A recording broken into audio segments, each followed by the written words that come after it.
All right. We are now live. We Hello. How are you, Bettina?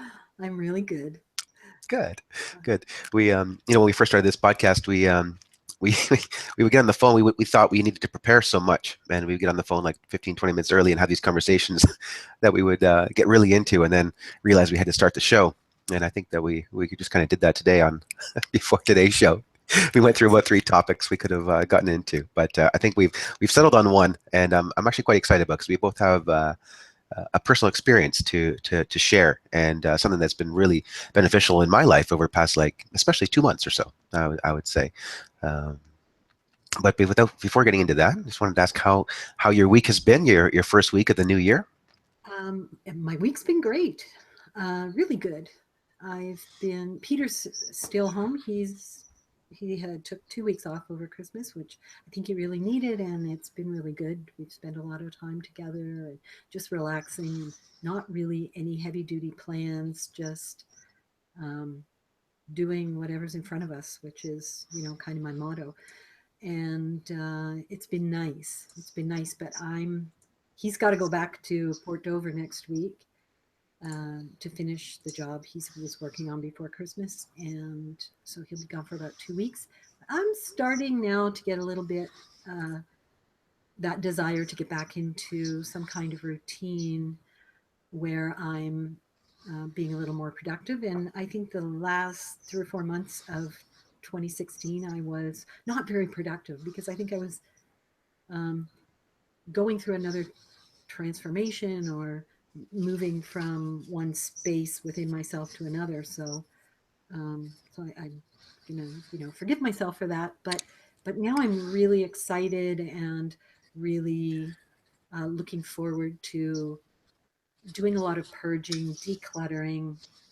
Um, I'm thinking of starting a blog called my an uncluttered life, and just writing about all the things that I do that simplify my life, even though to some people it might seem I'm complicating it by cooking from scratch, or all those things that I always talk about that I do, and sewing and knitting, all things that I'm been getting back into from just before Christmas. Um, so it's kind of exciting because I'm going to be spending less time online, frittering away my time, and more time doing things that I used to love that I somehow let go of and haven't really been doing, but have felt that yearning to do again. And I started with knitting some scarves and things for people for Christmas gifts, and I made a couple of shirts for Peter. That's sewing people. I didn't knit them. So yeah, it's um, it's a nice feeling to be in that place of creation, which I think we talked about last week, but um, we had sound problems. So unfortunately, people, sorry about that. You missed a good show. Yes, and so we both have new things in our environment. Me with my headphones, and you with your background is all brand new. You've reorganized and made simpler.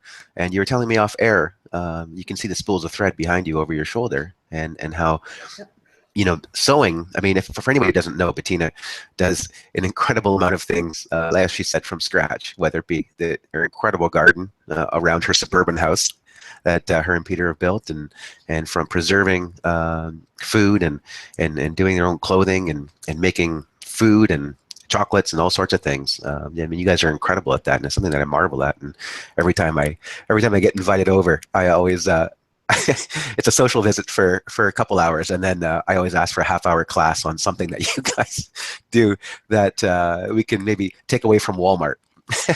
So, take away some of their business and do it on our own, and how much more of a connection that feels to whether it be our food or our clothing, um, and just feeling more connected to living in creating our own life rather than simply buying and taking what's readily available, but sometimes might miss the more holistic uh, rewards from doing that. Yeah. Um, Yeah. Okay. So yeah, I did, so if anybody wants to look, I tidied up behind me. And over my left shoulder here, where I'm pointing, I have cleaned off the desk, and there's a bulletin board there that needs to be hung up. And I don't know if anybody can see, but beside that, there's a sort of rack where all my spools of thread are, um, that I've sort of collected through the years in the little bit of sewing that I've done in the last, say, 10, 15 years. But I decided that after doing that bit of sewing and knitting before Christmas, that I really wanted to do more. And so I sat down and had to really think about, why am I not doing more? What is it that is blocking me from doing the things that I really love to do, and that give me that sense of creativity, and where I am creating and doing it from scratch, and doing it uh, good quality, and all those things that I really appreciate in life. And it was interesting because in looking at that, I realized that every time I want to sew something, I have to clear off my dining room table, which I like it to look nice. So there is a beautiful crocheted tablecloth that my grandmother made, and a beautiful silver tea service in the middle that Peter shined up for me the other day. And so every time I want to sew, I have to take that all off the table. I have to lug my sewing machine up the stairs and into the dining room. And then the bin that has all my tools and patterns and fabrics, lug that up. And my spool rack, take that upstairs, put it on the table. Inevitably, it falls over, and I'm picking up thread all over the place. And by that time, just the thought of having to do all that stops me from actually getting to the part that I love. So how can I get to the part I love in a way that's a little bit easier? And um, and this applies to life in general, people. So here's how it is. So in our office downstairs where our computers are, Peter and I share this office, and he has built a U-shaped table around the room, on three sides of the room. And we have our computers in the corners and the printer on one side, and then but over there behind me, over there, um, is basically unused space. I keep my my little machines, like my little laminator and my binding machine, and all those small machines that I use occasionally, but not all the time, over there. Um, and I thought, ooh, there's an extra chair, there's an outlet on the wall underneath, and there is enough space that's high enough for me to sit there and sew. If I clean that space off, I have a place where I can keep my sewing machine all the time. And if I'm in the middle of a sewing project, I can leave it up, and I don't have to worry about getting my dining room back to the way it should be, say, if Eric's coming over for dinner. And so that got me really excited. Like, I was really excited about the prospect of being able to come down here and do my sewing, and then walk away and leave it whenever I needed to. And the how much easier it was making my life. Um, so that's what I've been working on the last few days, and especially today, because I thought it was good motivation before the show to get that um, shelving unit tidied up a bit. So that's what I've been working on, and I'm like having trouble falling asleep at night now because I'm so excited about. I want to get started on sewing these things. I've already got some patterns, and I've got some more fabric to make another shirt for Peter, and so I'm excited about getting started on these things. But I have to wait until I get my space all set up and ready to go, and I'm just about there. Here's how, if I may, apply this to life. I started A Course in Miracles lessons again at the beginning of January, and I'm doing it with an online group. I'm not leading it this time, which is fantastic because I'm getting so much out of it that you don't always get when you're the teacher. Um, and so in a course in miracles, it says it's not love that we're looking for, it's the blocks to love that we are looking for so we can remove them and feel the love. And this thing about my sewing is a perfect analogy that describes that whole process. You can take that.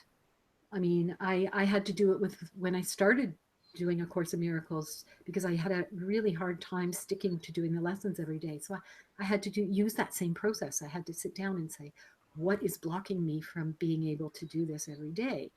And I found that it was I didn't have a piece of time in the day that worked for me and was convenient enough for me to be able to sit down and do it every day with ease.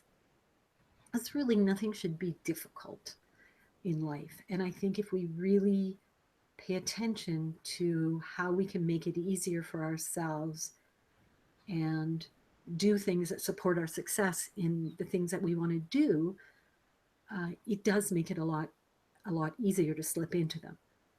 And so I did that with A Course in Miracles.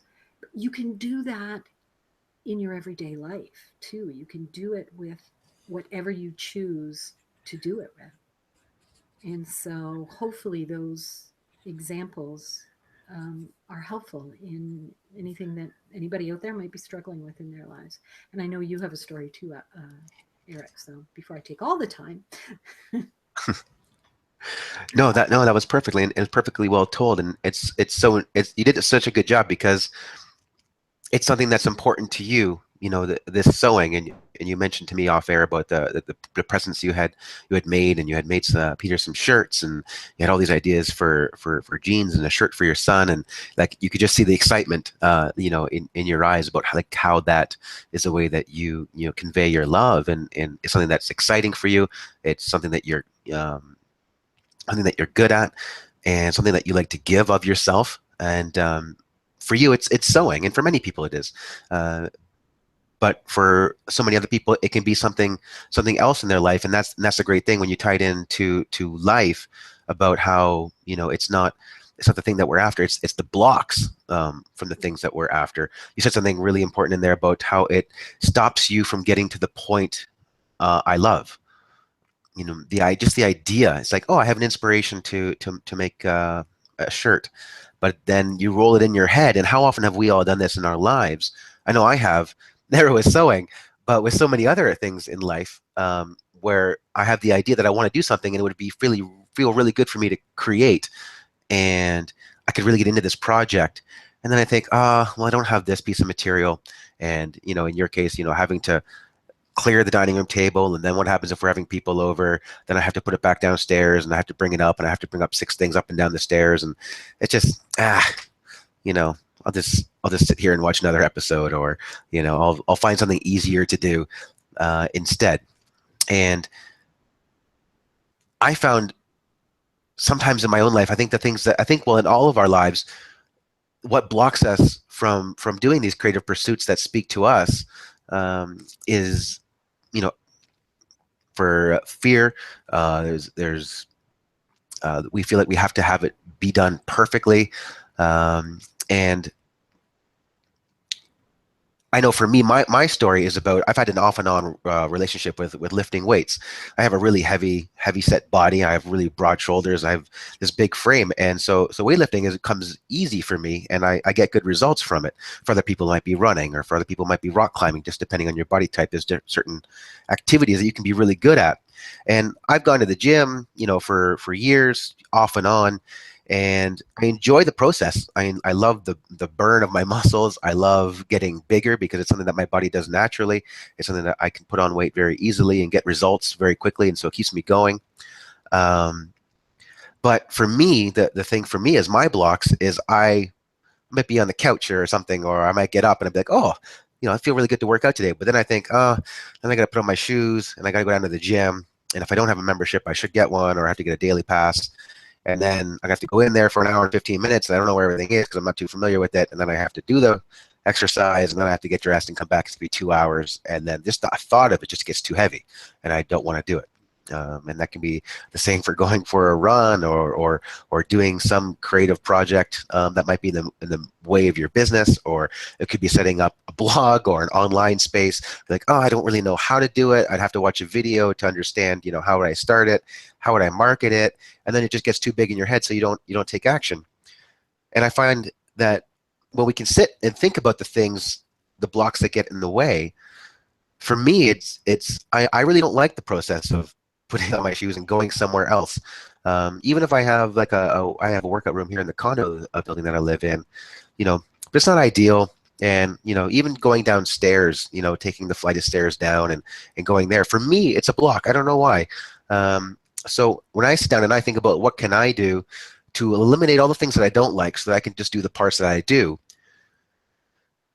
then sometimes, even when I can come up with the answer to that, I still have the resistance of like, well, then it's not going to be perfect, because then I can't start with my combo exercises. For anybody who knows weightlifting, you're supposed to engage your biggest muscles first before you work out. You're supposed to get your heart rate up a little bit. So I don't have a treadmill. I don't have a deadlift apparatus. I can't get my legs involved. And then I think, oh, well, since I can't do it excellently, I just won't do it.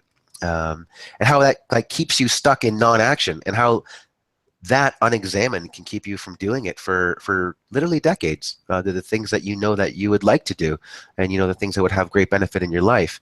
And I find for myself, for you, it's the clearing of the space so that the idea of it doesn't get too big in your head. For me, I just finally decided to go get some workout equipment. Right now, I have a spare room in my place, and just making a deal with myself almost that I like lifting weights, I love the burn, and I love the results, but I don't like leaving the house for it. And so while I don't have a deadlift apparatus because they cost over $1,000, and to get all the equipment and lug it into my house, there's no way I could get it upstairs anyways. But doing what you can, it's kind of like the Pareto principle at work in life and in self-improvement, that, well, I can have a handful of weights, and I can have a bench, and I can have these kind of things. These things I can easily bring in. And for 20% of the effort and cost, I can get 80% of the results. And so, yeah, I might be getting only 80% of the 100% of the results from having a gym membership and going every single day, but it's offset in that I do it every day now. It's fantastic. I enjoy it. I look forward to it. It's become habit now, because it's so easy for me just to go into the other room and put in 20 minutes working on a body group. And then I can just leave it. I don't have to clean it up. I don't have to then shower or work. I usually just go and do it before my shower. I've kind of gotten into a routine of it. And for me, then it removes all the things I don't like about the activity, but still preserves the thing I do. And while it might not be the most perfect setup, something that I would have resisted, or I have resisted for the better part of my life, that if I can't do it 100%, I don't want to do it. But the way that it makes me feel now, how accomplished I feel, and seeing the results, of course, and just feeling the wonderful, all the benefits that come not only from what I'm producing, but all of the great feelings I have, because I know that I'm making a process of progress. It's been absolutely wonderful, and I think we can all do this in our lives, for the thing that we would like to do but feel like we can't, for a whole host of reasons, that we can make up a whole bunch of mental blocks, and so we don't take one step, because of all the reasons why we think we can't do it perfectly, or that what if it doesn't work out, or what if I end up putting effort into it and I don't make money, or what if it's the wrong decision, what if I don't really want to commit to it. We can just take little steps in the process of progress. And it's kind of a phrase that I've really I read again, a couple months ago, and I just kind of refell in love with the process of progress. Yeah. Well, there is that old saying that says the journey of 1,000 miles begins with a single step. And I think we forget that. We are always looking to the end, and the end is not what it's about. It's about the journey. And whatever that journey is. And, my motto's kind of been whatever's in front of me. And and that's what I've really been trying to do, is whatever's in front of me right now today, that's what I'm going to do, because that's what I'm supposed to be doing, because that's it's there. And I try not to push for things anymore, like the building of my business, as it was, or um, anything like that. Today, I thought, yeah, I would like to have an in-person Course in Miracles group. So put it up on the website and on Facebook that I'm going to be doing a Course in Miracles study group on Thursday mornings. If people want to come, that's fine. I'm not going to charge anything. I just think it would be great for me to have that sense of community in person, as well as the online community that I have, but to have that community in person, because as a five, I tend to actually gravitate to more online stuff than I do in person stuff. And so it's good for me to be able to connect with people in that way. Whether people come or not, it's, if I get up on Thursday morning and no one's here, no one's here. That's what's in front of me right now. And to be able to accept that, and to be able to, yes, there's a certain amount of action that you need to take in your life in order to move forward. But I think we have to be very aware of where that action is coming from. Is that action coming from a forceful place that needs a specific result to make us feel a certain way?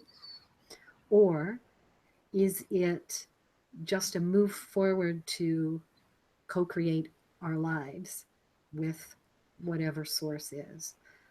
I think there's a huge difference there. And I think it's really beneficial to be more aware of where our action, what our action is being fueled by, which of those things.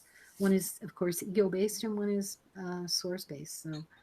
Um, so yeah, and so those little steps can be very, very important to moving into that place of doing what we really love. And like you said, yeah, you're not doing the full gamut of what you used to do when you went to the gym, but you're doing it more often and more consistently than when you were going to the gym. So what's the point in doing 100% once a month or once a year when you can be doing 80% 5 times a week? It's about weighing it out, and which is more beneficial, not only physically for your body in this particular instance, but also for your emotional, mental, spiritual health as well. Um, if it's just like too stressful to try and fit in 2 hours to go to the gym, when 20 minutes will give you pretty close to what you need on a regular basis, then the choice is obvious for you. um, and I think it's making more conscious choices. It really is. Instead of just saying, oh, it's not working for me and moving on, how important is it to me to continue this practice, whatever it is, whether it's going to the gym or picking up a craft that you've done before, or doing lessons from A Course in Miracles, or whatever the particular um, project or activity is, to look at it from a very conscious place that says, how important is it to me? How badly do I really want to do this? And how can I make it a pleasant and flowing experience? Yeah. Yeah. I think it's, what has stopped me a lot from moving forward in the directions of ideas that I've had has been a lot of self-judgment.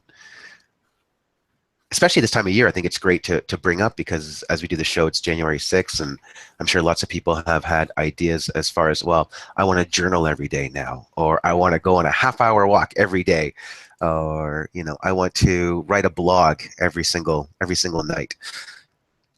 And then when we fail a day, or realize that some days we don't feel like doing it, then we kind of get on ourselves for this self-judgment.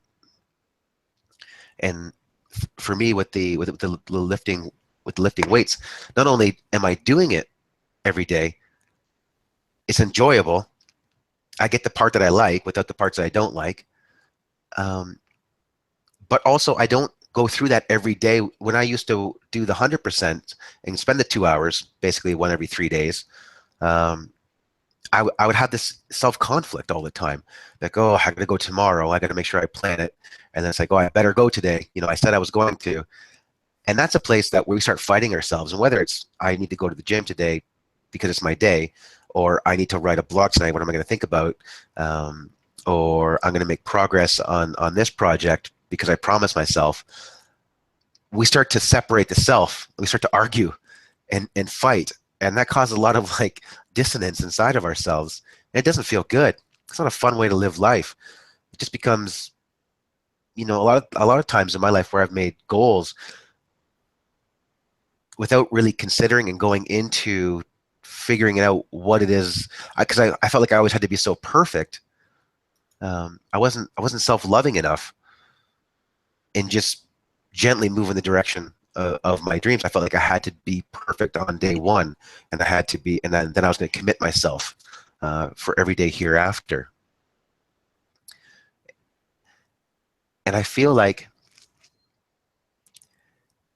if we were just kinder with ourselves and took these little steps, as you say, towards the things that inspire us, it's so much more self-kind, and it feels better. It feels better to live that way. It feels like you're your own friend rather than being, your own taskmaster. Because for all of us who have set goals, it sometimes just becomes like a miserable experience in willpower. And willpower will never really be enough. Willpower can get you started, but it's habits that help you maintain. And having habits that you don't like the process around, it's really going to make it difficult for us to stick with. I mean, who hasn't bought a gym membership and gone for 6 out of the first 9 days and then 1 out of the next 20, with whether it be the gym, whether it be going running, or whether moving in any of the examples that we set for ourselves, these goals that we set. And I think if we just spend some time and sometimes when we fail these, we just get mad at ourselves and we criticize ourselves, admonish ourselves, be mean to ourselves because we didn't follow through. But we kind of set ourselves up to fail because we knew that we were beginning on a path of something that wasn't fully congruent. And sometimes 80% is good enough, because what matters is just doing it. Don't worry about being perfect. Just do it. Just do it and enjoy the parts of it that you love. And that's a much more fun way of living life and getting along with yourself. Definitely. And if you're looking for perfection, you're never going to find it, because there will always be something else. Um, I think your idea of being kind to ourselves and loving ourselves is one of the most important things we need to do before we embark on any project or activity or plan. And I'm speaking to all you women out there who have hit January 1st and decide that you need to lose weight. I'm one of you, don't worry.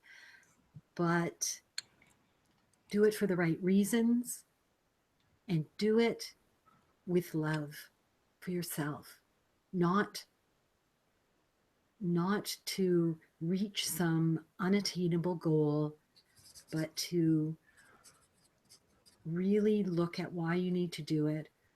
And before you start, take a look in the mirror and love yourself, because you are going to need that more than anything else on that journey, um, on the journey of life in general, but on any weight loss journey, you are going to need it more than you've ever needed it before. So please be kind to yourselves in that journey. Yeah. Because over the long term, being mean to yourself is what's going to cause you to do all sorts of terrible things, whether it reach for the bag of cookies or, or worse. Um, Being kind to yourself, we're not going to change our behaviors through anger and repudiation. We're going to change our behaviors through love and a gentle guidance towards the things that we care about. And I think, I don't know where we've picked this up. I don't know whether it's inherent or whether it's from our childhoods, whether it's from parenting models that we were forced to endure as kids. But this idea that if we just punish ourselves, if we're just mean enough to ourselves, we'll get some action. I mean, who hasn't looked in the mirror and chastised yourself over something that you couldn't accomplish or couldn't stick to? Uh, it's I mean, it's funny, but it's not funny, Yeah. because that's kind of the first step down a slippery slope of self-hatred, and therefore the lack of connection with yourself. And then you can only create relationships outside of that, commiserate with your level of self-love, and it's just a negative spiral. And it starts with those mean thoughts we have for ourselves. Uh, we I mean, you know, and the viewers know, I love Benjamin Smythe. He's amazing on YouTube. He just has a beautiful way of crafting sentences. And he was talking about self-sabotage, and why is it that we have these grand goals and then we figure out a way to self-sabotage, whether it's just through giving up, or making sure somehow that we don't attain our goals. And he kind of like laughingly says this because you know that if you achieve your goal, like when you say, you know, be kind to yourself in weight loss goals after the January 1st, is because if you know that if you accomplish the goals, it's not going to change how you feel. So that's why you self-sabotage. And it's kind of funny, you know, how we can set such important, what we think are important goals, but we don't do it for the right reasons, as you encourage people to examine. If we don't do it for the right reasons, it's not going to change how we feel anyways. And then when we inevitably fall off that because we know that, we're not dumb, we're just stubborn. We know this.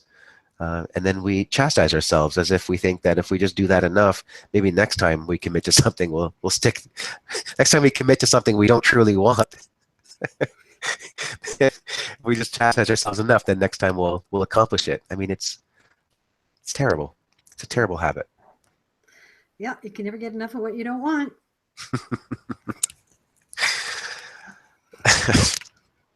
Man, the amount of times I've spent being mean to myself. You know, you don't know until you know. Yeah. And the thing is, I think most of the time when we're mean to ourselves, we aren't even aware we're doing it. Start watching those thoughts and words and actions, then and look at, what are they reinforcing?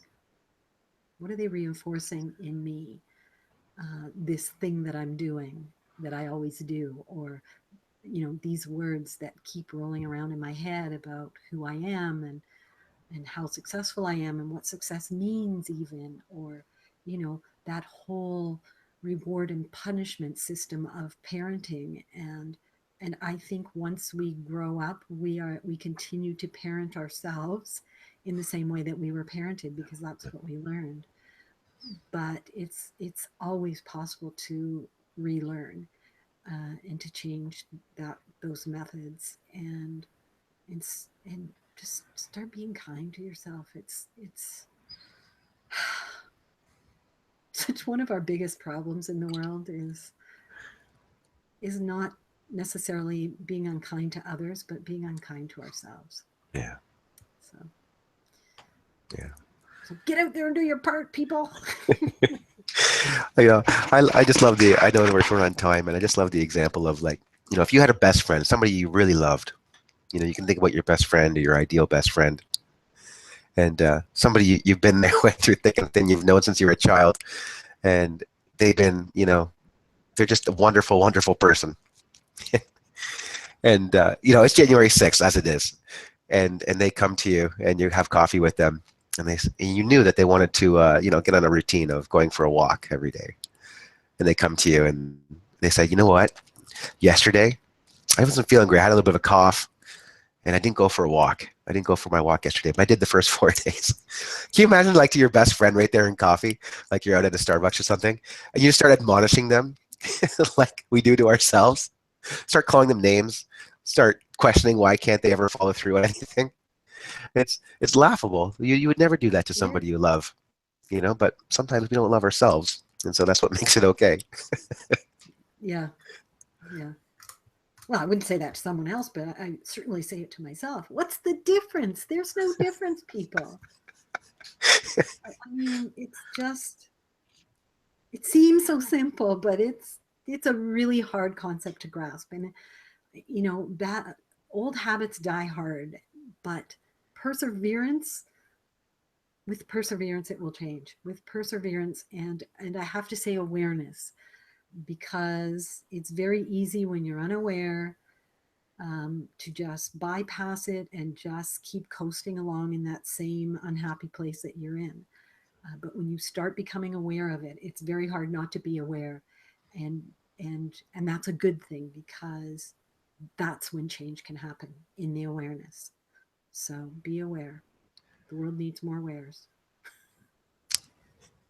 Yes. Let's all get woke and be our own best friends. That's right. Well, Right. thanks everybody for joining us today. It's been a pleasure putting the show on for you and look forward to doing it again next week. And have a great week, everyone.